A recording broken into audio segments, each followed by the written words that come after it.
Peter Credlin, live on Sky News Australia. Good evening, welcome to the show. Here's what's coming up tonight on Credlin. Labor's incompetent duo Claire O'Neill, Andrew Giles finally got out of hiding today and faced the media. But it was the Attorney-General who made the headlines, disgracing himself to a journalist just because she put him under some pressure.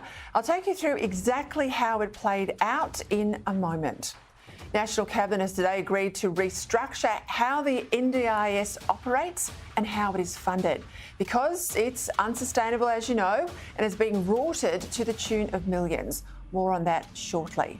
Plus, a win for common sense on an issue I know a lot of my viewers feel very strongly about. The South Australian Government has reversed its decision to effectively erase any reference to Anzac Day in the list of public holidays. And we finally have that legislation now to deal with those released detainees after Labor was dragged kicking and screaming to it. Now, this is essential given just this afternoon a fourth detainee has been arrested in Melbourne. But still, the Home Affairs Minister won't admit fault or take responsibility, even apologise for the mess on her watch. If it were up to me, all of these people would never have been released from detention. The High Court of Australia made a decision which ordered the Australian Government to release these people. But first, you know a government's under pressure when ministers lose their cool. And you know that ministers are desperate when they become nasty and personal. And that's what happened today when the Attorney-General, Mark Dreyfus, behaved badly in a press conference, responding to a very reasonable question from Sky News reporter Olivia Caisley. Caisley asked Dreyfus whether he felt the government owed Australians an apology, given four now foreign criminals released by the government had been detained for allegedly reoffending, highlighting the risk that the release of 148 detainees continues to pose to community safety. Do you owe an apology to those in the community that have been subjected to misdeeds by some of these individuals? Olivia, the reason that these people have been released from immigration detention is because the High Court has made a decision that means it is illegal for us to continue to detain them. I want to suggest to you that that question is an absurd question. You are asking a Cabinet Minister, 3 ministers of the Crown, to apologise for upholding the law of Australia, for acting in accordance with the law of Australia, for following the instructions of the High Court of Australia. I will not be apologising for upholding the law. I will not be apologising for pursuing the rule of law, and I will not be apologising for acting. Do not interrupt. I will not be apologising for acting. I will not be apologising for acting in accordance with a High Court decision. Your question is an absurd one. Okay, I think we'll move on here. Yep. Now, that reaction from Dreyfus is telling for a couple of reasons. The first is that he reacted as forcefully as he did over an apology because he knows Australians are owed one. Now, this is textbook deflection. Don't give any ground, don't admit that an apology might be reasonable. Hit back hard and show you still believe the government's in the right. Well, no Australian believes that. People know this government's stuffed up. They know Labor are half-hearted on national security and border protection. They can see how incompetently the whole detainee issue has been managed. Australians aren't stupid. This is why the government's now polling neck and neck with the opposition. The second thing that was clear in his use of the big man's tactic of intellectual intimidation to a junior, in this case my colleague, Sky News colleague Olivia, it was clear in that it was designed to bully her. The King's Counsel Dreyfus puffing up his chest, trying to imply Caisley's dumb or at least nowhere near as clever as him with that whole line.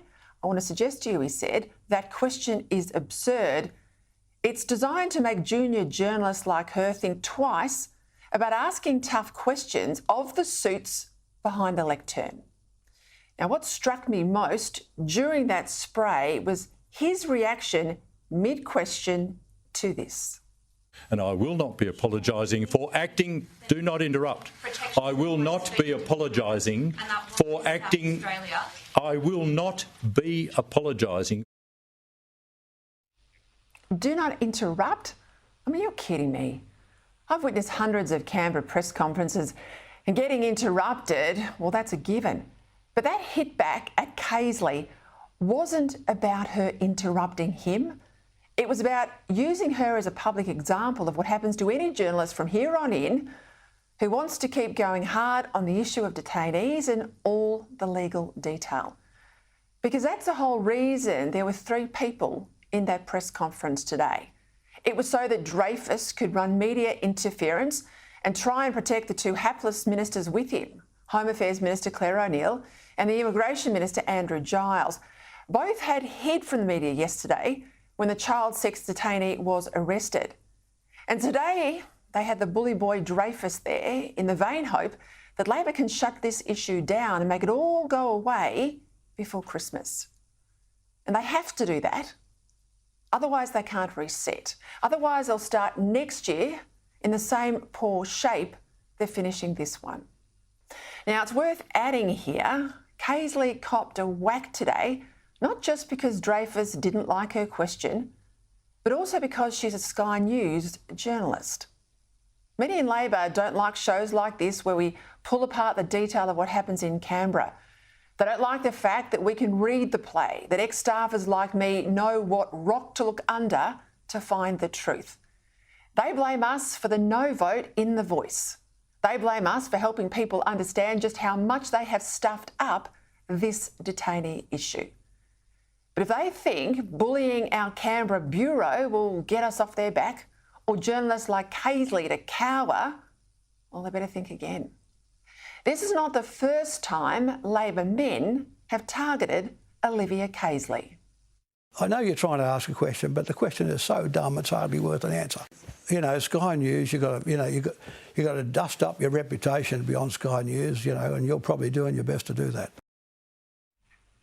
What is it with these men? Is this the new Labor tactic for female journalists, particularly those who work for News Corp, that get under their skin? I had a ringside seat during Victoria's lockdown years as Daniel Andrews tried to bully certain female journalists who held him to account, including the indefatigable Rachel Baxendale from The Australian. Now, day in, day out, he treated her very differently than all the others. Day in, day out, he never let up. But to her great credit, nor did Baxendale ever give up. Do it. The allegations concern her branch. Well, is it her? It's her branch, is it? She owns the branch. The branch is in the Scullin The branch FEA. meets in her office. No, it does not. It was in. Well, it doesn't. Yeah. Well, we just have to be being accurate. It's very important. What do you have to say to the fact that IBAC is concerned about grey corruption within your government, and they have mentioned you specifically? Well, no, I don't accept that. You have paraphrased the report. And I just quoted the report directly. No. Well, I'm sorry. You've just put something to me that I don't think is in the report at all. Strong women and Labor men. It's like oil and water.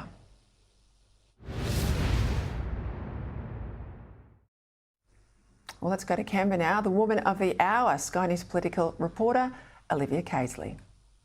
A 4th detainee released under a controversial High Court decision on immigration detention has been arrested over an alleged visa breach and theft. It comes as the Albanese government brought forward its introduction of preventative detention legislation by 24 hours to deal with those who pose the most significant risk to the community. The regime is expected to become law later this evening as the government rushes to give itself stronger powers amid a political firestorm over the issue.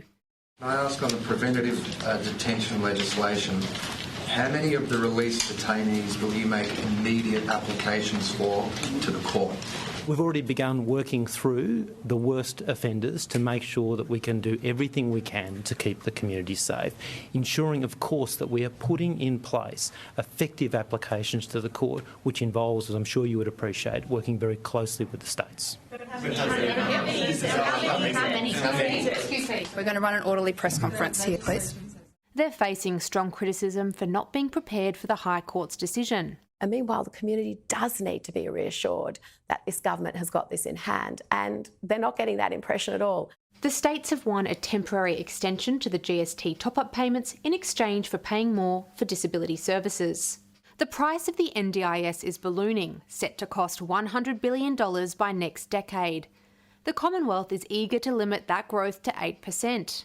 What we want to do, though, is to make sure that the principles in which the NDIS was established, that those people who need that support continue to get it. New legislation will be introduced next year to bring the NDIS back to its original purpose of supporting the most profoundly disabled.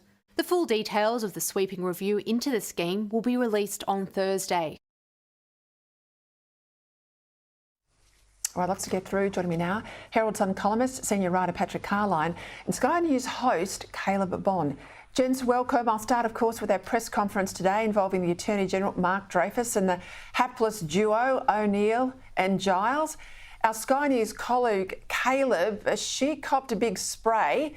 All she asked was, did he think the Albanese government was owed an apology? Are Australians owed an apology, given we know there are now 4 arrests of foreign criminals, one late this afternoon? Now, surely I have to say, an apology is the least Australians deserve, Caleb, and I reckon Olivia deserves one as well. Quite right. I mean, look, I think what we saw from Dreyfus today is indicative of a government that's on the ropes. I mean, they must be well aware that people are not buying this, that they have 2 ministers in O'Neill and Giles who are thoroughly incompetent, who have failed at every turn, who have not received the kind of support or perhaps even telling off from Albanese that they should have received, that they were not on the front foot when the High Court handed down its decision, even though they've known since June that this was a possibility. They keep running the same lines that, well, we didn't want these people to be out, but this was a decision of the High Court, even though within the decision of the High Court they still had the ability to pass laws to re-detain people. I think we saw that anger and that frustration bubble up in the way Dreyfus addressed Olivia today. But I have to say, look, when I was a newspaper reporter, nothing made me happier. I enjoyed nothing more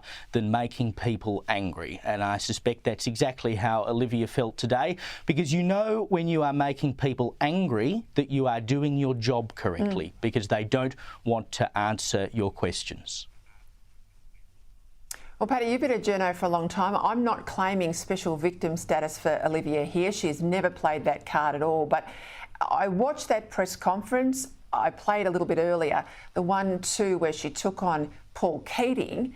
And this is really out of the Andrews playbook, how you treat the media, particularly female journalists. You go after a tough question, you respond with intimidation. This is the new game, isn't it? Well, it seems to be, doesn't it? I mean, Andrews was belligerent at press conferences. He would get sarcastic. In his defence, if that's the right word, he never was as undisciplined as today's effort from Dreyfus was. And look, you've seen how the day has gone. I mean, we've been talking about this all day. There's been calls of misogyny or mansplaining and that sort of thing. Penny Wong, Jim Chalmers have had to answer questions about this. I can't believe that an apology hasn't sort of been forthcoming before now, because it has sucked up all the oxygen from Canberra today. Let's go to the other issue there, the National Cabinet, of course, PM meeting with the premiers. The issue on the table was the NDIS. I get a bit cranky when they keep calling it as NDIS reform, Caleb. There was no reform. Nothing changes about eligibility. There's no great emphasis on cutting out the rorts. It was just more money, robbing Peter to pay Paul. The poor old taxpayer will be responsible for these GST top-up payments.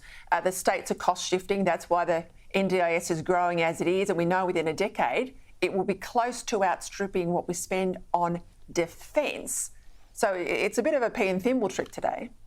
Yeah, well, I mean, if this is reform, then I'll eat my hat. I mean, they're more just moving the form from one side of the page to the other, aren't they? Because you're not talking about changing the system. I mean, the federal government acknowledges that the NDIS has ballooned beyond all comprehension. But instead of saying, OK, we need to rein that in, they simply say, well, we'll move some of the burden to the states. And in exchange for moving some of that burden to the states, we'll give them some money to deal with it. So you're not actually saving any money. money, you're just moving the money from column A to column B and getting someone else to deal with the bottom line. I mean, for heaven's sake, we're talking about people on the NDIS receiving money to go to knock shops and strip joints. As if you couldn't rein that kind of thing in and actually save money, instead of saying to the states, well, here's the pot of money that we don't want to spend, you go and spend it instead.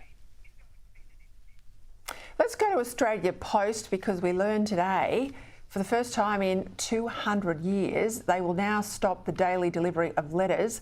They say we need to do it because we're not financially viable unless we make this sort of change. But I have to say, Paddy, I think it's regional communities that are going to hurt the most. I think you're right, Peter. And I think that number 200 is probably the critical number here. I think Australia Post lost $200 million last financial year. There's a sad, inevitable sort of feel about this. People don't send letters the way that they once did. Australia Post has been losing money. And nobody actually thinks Australia Post does a terrific job. I was laughing at some of the references today from Australia Post talking about high quality, reliable, and that sort of thing. People don't sort of trust Australia Post as they once did. It's a bit like Qantas. This great Australian icon is now sort of dimmed in the modern world. Let's go to the federal court proceedings. We learnt yesterday, of course, Brittany Higgins paid $2.3 million in compensation. This was on the back of an untested claim that she would not be able to work, she says, for at least 40 years after being allegedly raped by Bruce Lerman, an allegation, of course, that he denies. Well, Caleb, I have to say, I was in Canberra for 16 years. I dealt with a lot of HR issues. I've never seen a payout of this quantum done the way it was done, behind closed doors, in about 1 day. And the former employers basically threatened if they contested the payout. Now, surely there must be now a proper investigation. Well, there has to be, and the government has to be upfront and honest about why all this happened. I mean, they've been able to this point sort of operate under this cloak of secrecy that the terms were confidential and that the sum paid out was confidential, but that's now gone out the window by Higgins herself admitting what that sum was, $2.3 million, in court yesterday. There's nothing left for the government to hide behind, and as you say, they are allegations that have never been proven. There is no conviction to back them up. And if the allegation is, as it was, this is why they settled, was that the government, failed in its duty of care to her, well, in what way did it actually fail in that duty of care? This is not just like a private business paying someone off. This is your money, my money, our money that was spent here, and we deserve to know the terms under which that was given. And the onus is on the government to prove it wasn't a political hush deal, which I have to say, that's what it looks like to me. Prove me wrong. Let's have an inquiry, a transparent inquiry. Caleb Bowen, Patrick Carline, thank you both. Let's go down to Victoria. Today, the Victorian Ombudsman, Deborah Glass, handed down the findings of her investigation into the state of Victoria's public service under Labor. And in particular, she focused on the leadership period of former Premier Daniel Andrews. Here was the Ombudsman, Deborah Glass, this morning. A culture of fear in the upper echelons of the public sector does not support frank and fearless advice. The fear factor was certainly disturbing. We found the Premier had roughly as many staffers as the Prime Minister, New South Wales Premiers combined. Creeping politicisation is a reality in Victoria and requires urgent attention. Well, no surprises there. Joining me now to get the details, Victorian political reporter Rachel Baxendale. Rachel, thank you for your time. I know you've studied this report. We were both waiting with bated breath to see it land. Take us through some of the findings. Indeed, yes, 284 pages landed this morning. And as we heard from the Ombudsman just then, one of the key findings that wasn't a huge surprise, but I think what's interesting about it is how much effort it took the Ombudsman's office to find a fact that a lot of us in the media have tried to find for years, namely how big the Premier's notoriously secretive private office actually is. She found that they've got 84, or that they had 84 staff members in June 2022. and that compares with 50.8 in the Prime Minister's office and 34 in New South Wales. So hugely oversized. And the other key thing that was highlighted in some of those grabs is her finding of the level of fear that there was among many of the public servants, including some very senior public servants she interviewed. She found that there were promising avenues of inquiry that she was unable to pursue because people were too fearful of talking to her. Another significant obstacle she ran into was cabinet in confidence secrecy. And I guess the other side of this is the real world consequences that she highlighted. This fear and secrecy isn't just a theoretical concept. It went into particular detail about a number of projects and in particular and operations of government departments, and in particular she looked at the suburban rail loop, which we don't really know how much it's going to cost, but $125 billion plus, possibly as much as $200 billion, maybe even more. And she detailed the fact that when that project was conceived, not even the Secretary of the Department of Transport, Richard Bolt, was told about it. It was conceived so secretively that he didn't know. And she has pointed to the risks that she thinks that poses, in that meant that public servants weren't able to offer any frank and fearless advice because they didn't even know it was happening. Well, I must say too that whole suburban rail link project has never been costed. There's never been anything put out publicly. We also know, and this is where it goes all the way to Canberra, this rottenness, the Prime Minister and the Albanese government more broadly exempted it from its recent review into infrastructure. So even now the veil is still over that project. Some say it'll be $200 billion. Well, the Victorian budget's already in deficit to the tune of $250 billion. So no idea how they're going to pay for it. I think it's a damning report. Yesterday too, you broke the news that Moira Deeming, she's a Liberal MP, but she's expelled from the Liberal Party room. She's still a member though. She lodged her statement of claim against John Pizzuto in the federal court. This is, of course, in relation to a defamation action. Her barristers, Sue Chrysanthou and Patrick George, they're no slouch. They say on the table could be $1 million in legal fees and compensation, and that potentially, politically, I'd say this one, Pizzuto could lose his job. How do you see it playing out? I think it's going to be a fascinating case. I think a lot of people have kind of underestimated the potential for this to enter court. A lot of people have sort of talked things down and, they didn't think Moira Deeming would actually get to the point of lodging. She has, and she's got a fairly formidable legal team. As you say, Sue Chrysanthou is regarded as possibly the best defamation barrister in the country. She's had a lot of high-profile clients. She's in court at the moment representing Lisa Wilkinson in the Bruce Lehrmann case. She's also represented former Attorney General Christian Porter. Patrick George, her solicitor, has literally written the book on defamation law in Australia, the seminal textbook. I think it's going to be a really interesting case and quite an interesting situation for John Pizzuto to have found himself in and made some decisions that have led to it. Just quickly, I made a mention there that Olivia Casely sort of got the Rachel Baxendale treatment that you used to get from Daniel Andrews. She got it from Mark Dreyfus today in Canberra. It doesn't make you think again, does it, the next time you're in a press conference? You don't pull your punches because they've tried to bully you? Quite the opposite. I think as journalists, I think Caleb mentioned in the earlier panel, as journalists, you're there to ask the questions that make politicians feel uncomfortable, and sometimes that does result in an aggressive response from politicians. There you go, beautifully responded to, Rachel Baxendale. We had no doubt. It only made you stronger. Thanks for your time. Speak again soon. Right after the break, a terrible end of the year for the Prime Minister and his government. Yes, the detainees crisis. Yes, it's dominated the headlines, but that's just the tip of the iceberg. Plus, a great win for common sense. Anzac Day will stay Anzac Day in South Australia. More on that in a moment. Welcome back. Coming up, Premier Palaszczuk's popularity in freefall. She's desperate to hang on. Election in October next year, but the unions and insiders say it's time for her to go. First to Canberra, a shocking 3+ weeks for the PM and his ministers on that detainee issue. First and foremost, that's where the headlines are.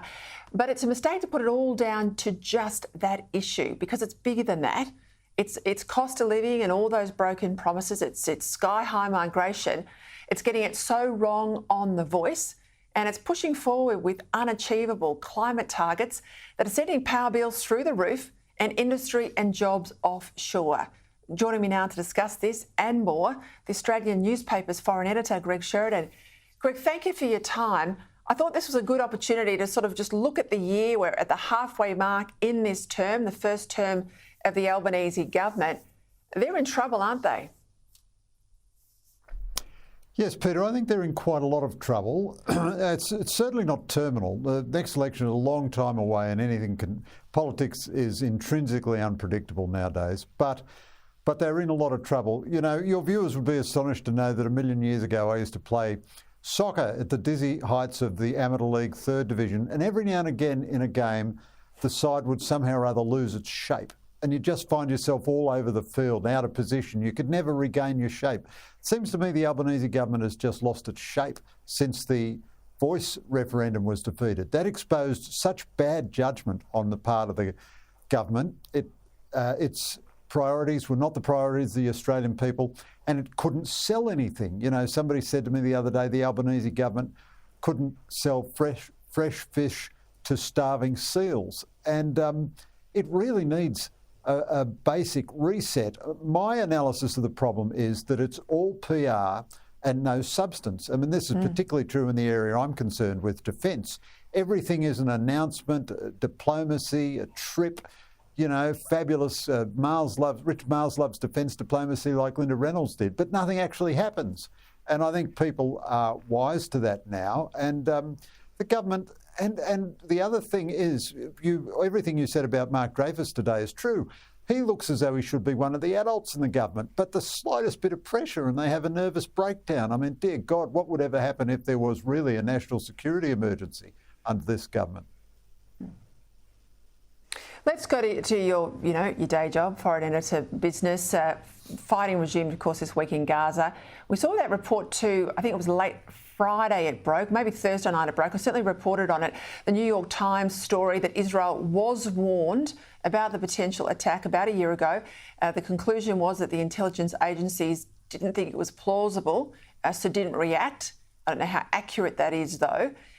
Hopes are fading too that the remaining hostages will be released.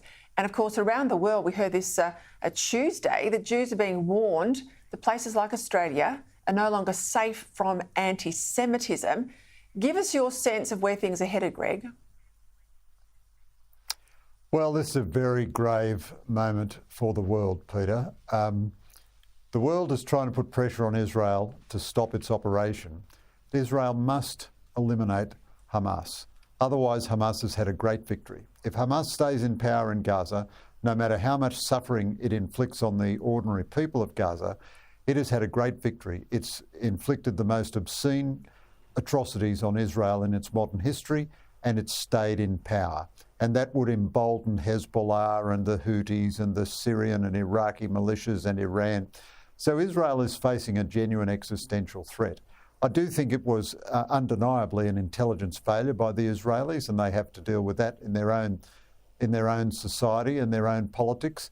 But I also think, Peter, putting it more broadly, there is a global crisis of anti-Semitism today. This is a profound civilizational crisis in the West. This crisis of anti-Semitism is a symptom of a lot of other problems in the West, but it is a shocking, hideous hatred directed at the world's 16 million Jews. And here again, I think the Albanese government just hasn't had a schmick of an idea what it's dealing with. It's had no sense of the historic proportions of what's going on here and the need to take the most resolute stand, and they're trying to match it up, trying to equate it to some alleged Islamophobia. I mean, there are 1.8 billion Muslims in the world, 44 Muslim states and so on. There are 16 million Jews in the world. There is not a global crisis of Islamophobia. There is a global crisis of anti-Semitism, which is playing out in Australia, to which the Albanese government has not responded effectively. What also concerns me, and I agree with that summary there, but what also concerns me is this idea that in the media we should have, I think, voices of reason. In government we should have voices of reason. You've got this moral equivalence between a democratic nation state with a rule of law that has put sort of suicide bombers in prison via a trial process, somehow equating the hostages with the prisoners, but also a terror organisation running Gaza as somehow legitimate in this debate, and all this misinformation and historical ignorance playing out in how people are responding to this crisis in countries like Australia, UK, US and more. That's what worries me longer term. Well, you're right, Peter. The level of ignorance about the basic history of this, about how the whole Jewish populations all over Africa and the Middle East were expropriated and expelled, about the number of times all of Israel's Arab neighbours have attacked it with a view to destroying its very existence. The most powerful state in the region, Iran, rapidly acquiring nuclear weapons, saying it plans to wipe Israel off the map. So the question of proportionality in the morality of Israel's response, it's not acting proportionately to the shocking murder of 1,200 people and the sadistic rape and kidnap involved 250 other people. It's acting proportionately to an existential crisis, an existential threat to its very existence as a nation. And again, I just can't believe how bad the Albanese government has been on this. I mean, Penny Wong is in many ways the most formidable member of the government, but every time she talks about this, she effectively equates Israel and Gaza. She says, rather inexplicably, we've offered 800 visas to Palestinians, whereas, there are millions and millions of Muslims all around Palestine, but of course those nations don't offer refuge to any Palestinians. And she says, but never mind, we've offered 1,700 visas to Israelis, as though citizens of Israel, which have never ever posed any risk of extremism or anything in Australia ever in their history, and as you say, come from a democratic nation with the rule of law and so on, are to be equated with Gaza, which is drenched in anti-Semitism and hatred, and which elected Hamas as their government. Now that, you're still not indifferent to the terrible suffering which Hamas has wrought on its own people, but the government's absolute moral tin ear on all this, it just doesn't look like it exists in the real world. It exists in a sort of a Labor Party debating club or something, where it's saying, well, let's balance off the votes of southwest Sydney. We don't want to upset the Jewish lobby, and by golly, we got challenge from the Greens in our inner cities, and they hate Israel, so we just show everybody we're equally distant from everybody. I don't think it's had a speck of moral substance or gravity about it for the whole of this crisis. No, it hasn't, Greg, and that's a great shame. Thank you for your time, Greg Sheridan. Great to have your company as always. Of course, in about 19 days, we'll celebrate the birth of a Jewish baby in Bethlehem 2023 years ago. And some of these idiots out there think Israel's only existed, or Jews have only been in the area since 1948. Ponder that one on Christmas Day. All right, let's go to a victory. We love a victory. Last week, I spoke, as you know, to veteran and military veteran and LNP member for the Queensland seat of Herbert Phil Thompson on this move by the South Australian government to cancel Anzac Day. Well, join me now for an update from Canberra is Phil himself. Well, welcome to the program. You were really fired up about this last week. You said you were going to go hard. What's the update? I think you've had a win, haven't you, Phil? We have had a win, and thank you for having me on your show last week and tonight, because we really put extreme pressure on the South Australian government. They have done a double somersault and corrected the errors of their way. But to be honest, I don't think they did it because they made a mistake or they think they made a mistake. I think that they've changed and corrected the error, which will now highlight Anzac Day, Australia Day, Christmas Day, is because of the pressure, the public pressure. So they're not upset that they got it wrong, they're upset that they've been found out. Jan Sharam here for me. We've seen this push maybe for about 10 years plus against Australia Day being on January 26. We had that absolutely comprehensive vote on The Voice, 60-40, lay down misère, you can't misinterpret that. Do you think this Australia Day, this coming Australia Day, we're going to see a lot of other people perhaps who haven't celebrated in recent time because they thought it's just, you know, everybody knows it's our national day, that they're going to be out in force. We're going to see more flags and more public demonstrations, that we're sick of all of this stuff, that we're going to stand up for our national days like you stood up for Anzac Day. Do you think ordinary people are going to get out there in force on Australia Day? Well, I hope so. I really do.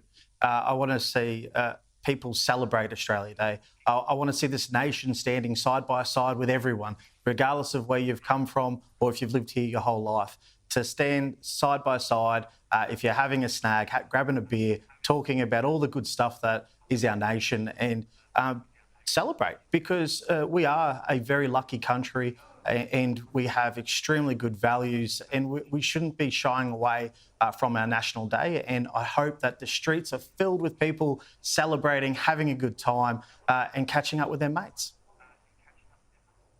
Look, I agree with you. I've got to ask you, you're a Queenslander, before you go. Premier Palaszczuk saying, you know, she's not for turning, she's not going anywhere. You've got the unions, though, saying it's time for her to go.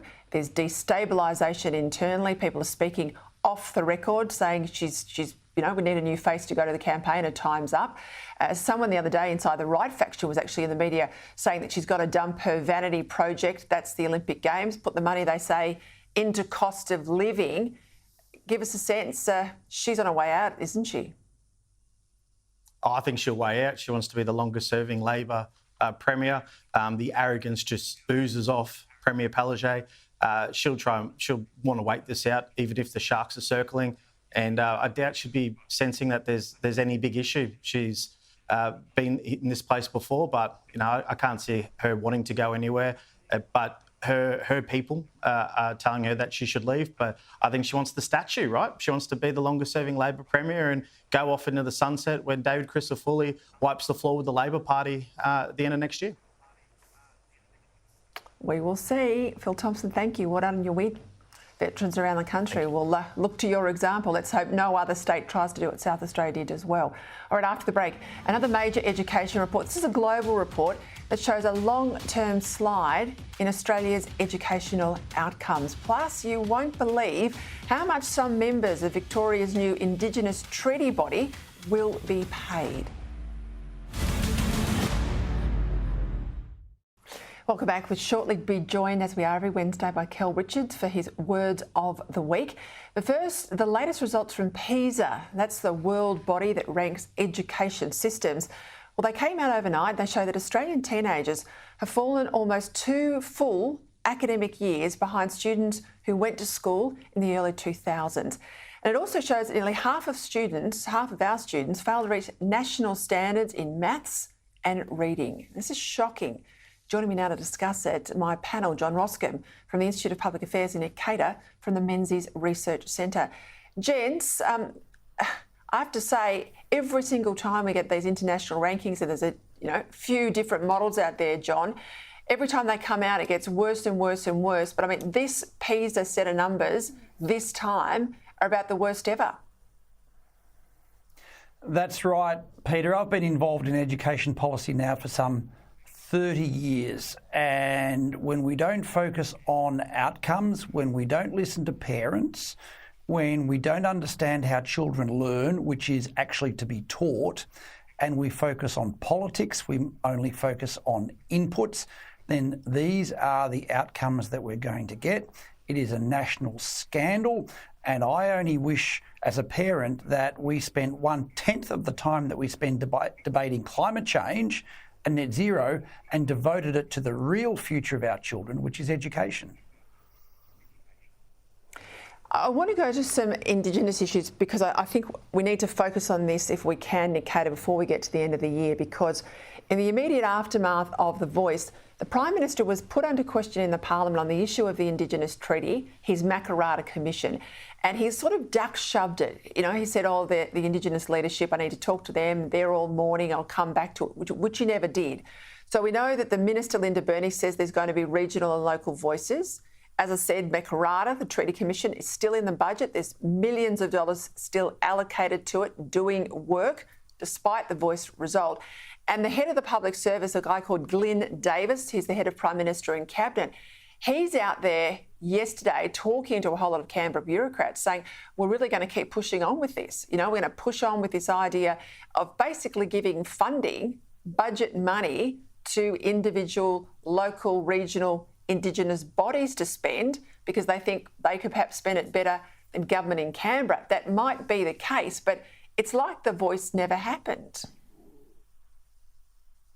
That's right, Peter, and clearly the message hasn't got home, that it wasn't just this particular detailed proposal or one detailed proposal people rejecting. It was a whole approach to Aboriginal affairs. It was the approach that said some people are separate, we're going to divide Australia by race, and we're going to treat Australians as separate categories. Now, that was emphatically rejected. It could not have been clearer. And it's up now to the Prime Minister and his ministers to start looking for another way forward, one that hopefully will be more effective than the one we've been doing for the last 50 years. I mean, I think what Glyn Davis says about local decision-making over funding, or of course, you know, as Liberals, we kind of accept that that's always going to be better, that decisions are made closer to the ground, but it's just a band-aid. You know, we need a fundamental root and branch look at the whole way we've been going on Aboriginal policy for the last 50 years, this idea of separatism and separate development, and just, you know, really refocus on getting results. In New South Wales, the Liberals up there, John Roscombe, have walked away from a treaty. We've seen the same thing in Queensland. They earlier had a decision to support one. That's changed post-Voice. In Victoria, though, they have not ruled out supporting the treaty. They currently do support a treaty. And we find out yesterday, backed in by the Victorian Premier Jacinta Allan, that they're going to have these umpires involved in treaty negotiations in Victoria. Well, they're going to pay these umpires something like $400,000 a year. Now, this is what you pay a judge. This is double what we pay most MPs. This is extraordinary. It's what we pay average Australians. It's 4 times the average Australian yearly income to a bunch of hand-picked public servants who are not particularly special, who exactly as you say will not be exercising any judicial function that we can understand. It is exactly what you and Nick were just talking about. It's another example of how Labor governments, federal level, state level, are ignoring the will of the people. And what down here in Victoria, the Liberal and National parties need to do is make this an election issue. They need to communicate it, not run away from it and say that the Allan government here in Melbourne is ignoring the will of the people. Because, of course, as we know, even in Victoria, we voted overwhelmingly no to dividing Australians by race. Gents, I'll leave it there. I'm out of time. I will see you again soon, Nikita. Thank you. John Roscombe, as always, great to have your company. All right, after the break, Kel Richards, words of the week and more from you, the viewers. It's a good list. See you soon. Welcome back. It's Wednesday, which means, of course, I'm joined by my good friend, the wordsmith and broadcaster extraordinaire, Kel Richards. Kel, we're going to start with beta male, not beta male. We say it in the old way, it's beta male. And it comes to the fore, obviously, because on the weekend there was a focus group reported in the paper, and this was the sledge said by a voter about the Prime Minister. Tony from the ACT says, what does it really mean and where does the description come from? Well, it is, as you know, Peter, it is the second letter in the Greek alphabet. Alpha is first, beta is second. And back in 1938, the zoologist coined the expression alpha male to describe herd behaviour, because in any herd of animals, there's always one male who is dominant, who provides leadership, and the rest of the herd follows. And they labelled that animal the beta male, the alpha male. And alpha male then was transferred to human beings. Anyone who's a leader is an alpha male. Beta male came along much later, only in the 21st century, to mean someone who's not a leader. It doesn't have leadership, doesn't have followers, that is a beta male, which is what those people meant on the weekend. Interestingly, I've got a theory that this is an Australian coinage. The earliest citation any of the dictionaries seem to have for beta male is from 2022. But I was searching through Trove and the Australian newspapers, and there was beta male in 2002 in an Australian newspaper. So I think this is ours. Aussies have done it again. We've coined another excellent expression. I just wish we didn't have a Prime Minister who so adequately fits the bill of a beta male, but there we are. The Oxford word of the year was riz. Now, this continues the tradition of a Macquarie word and an Oxford word, all these words from dictionaries around the world that most of us don't use. What on earth is riz? Not just most of us, most grown-ups don't say this word. The word riz is an abbreviation of charisma. So to go back, the source word charisma comes straight out of Greek. Charisma exists in Greek. In the New Testament, it means God's grace, favour, generosity towards his people.